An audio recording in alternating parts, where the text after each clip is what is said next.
All right, welcome everyone. Let's get started.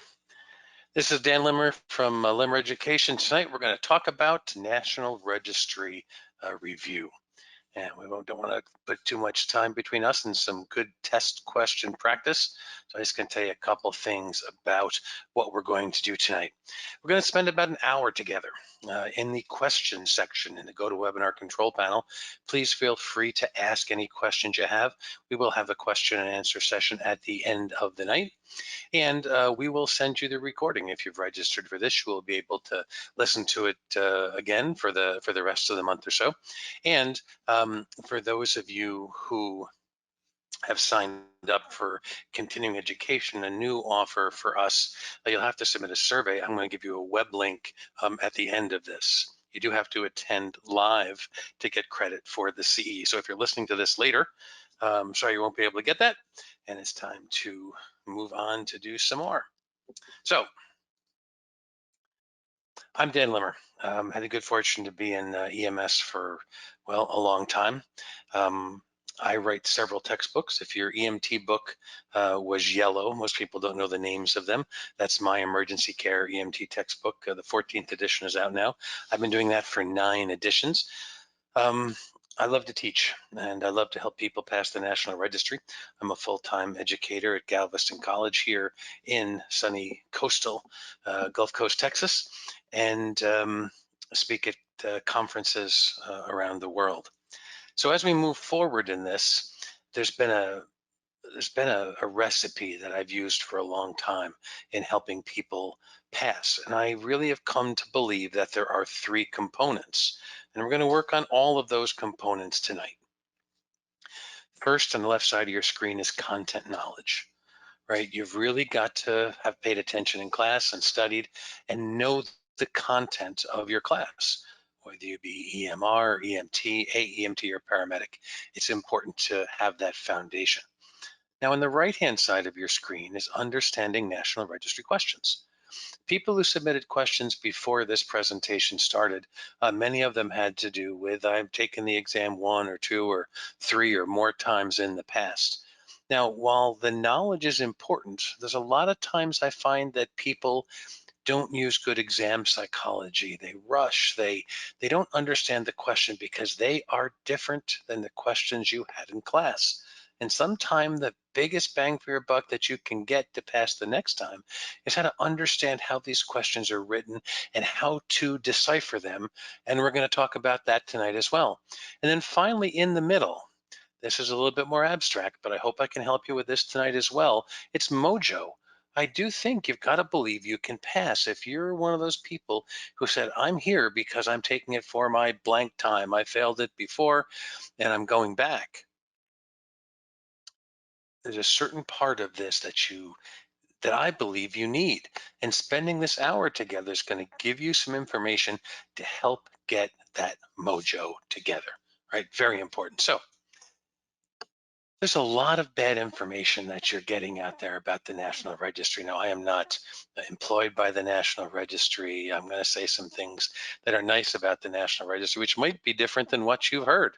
The National Registry is not evil, and they don't try and trick you, right? The exam is challenging, but you're going to be out there on an ambulance at some level, and it really shouldn't be a piece of cake. One of the more common things I hear is the National Registry is nothing like the street, blah, blah, blah. It's just a money grab and all these horrible things that people say.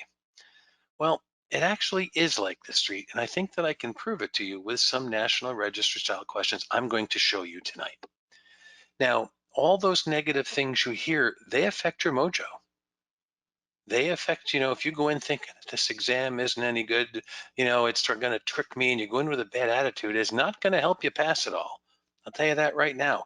So please ignore the people that are anti-registry, people that are out there.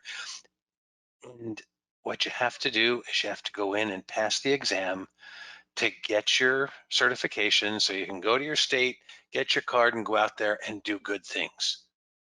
Ignore the haters. The exam should be challenging. It's researched, it's pilot tested. And the way they do it, it works. Sometimes we have to take a few times to pass it, but that's okay. You still get the card. So when we talk about these things, I think it's good if we were to go now into a question. Now, I'm going to give you a second to read this question. I don't want to have a lot of pause in here. I'd like you to take a second to read this question and then pick an answer. I'm going to pop a poll up on the screen. I'm going to have you vote, whether you're on your phone or your tablet or your computer. You can pick an answer in this poll, and I want you to do that. I want to have that participation. Take a second and read the question.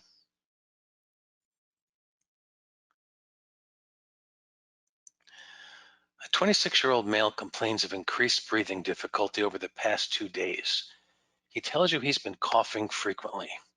His vital signs are blood pressure 124 on 88, pulse of 108, respiratory rate's 18, saturation is 91% on room air. You suspect the saturation reading is low because he has. All right, so let's take a look at the question before I show you the poll. So he's 26, breathing difficulty over 2 days. He's been coughing. Blood pressure's, is fine. Pulse is a little tachycardic. Respiratory rate's 18, but his sat's 91%. Why? Now let's look at the choices. Lower airway constriction, inadequate tidal volume, many collapsed alveoli in his lungs, and bacteria in his lungs. Now, this is what this question does is doesn't give you the condition. It gives you a description of the condition. Choice A, lower airway constriction. If that were the case, for example, asthma, you'd hear wheezing. There's no wheezing in this question.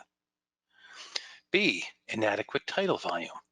If you have an adequate rate or an adequate depth, which would be tidal volume, you have respiratory failure. So inadequate tidal volume is another way to say respiratory failure. But he's complaining of difficulty breathing. His vitals are fine. He doesn't have respiratory failure. All right, so we got rid of A and B. This is how I want you to think about these questions. So C, many collapsed alveoli in his lungs. Well, that would probably be a pneumothorax or maybe atelectasis if we had an older COPD patient or something. And 2 days, probably not a pneumothorax. Bacteria in his lungs. Pneumonia. 2 days, he's been coughing a lot. Maybe the bacteria is doing that. The bacteria in his lungs is the correct answer. Now, let's take a look and see what everyone said. Let's share the results of this poll and put it out there. Because bacteria in his lungs was not the most chosen answer. 30% said lower airway constriction. That would be asthma. That's not right. 34% said inadequate tidal volume. That was the biggest response. That's respiratory failure. Many collapsed alveoli was least chosen at 14%. Bacteria in his lungs was chosen by less than a quarter of the people. So when we look at this question, do you see how this isn't like the questions you've had in class? Do you see how we put this up here? And you've really got to read this. You've really got to pay attention and you have to look at all the choices. If you rush, if you don't really consider what each one means, it's not going to work for you. All right, so we're going to continue on in our quest to have you pass the National Registry and pass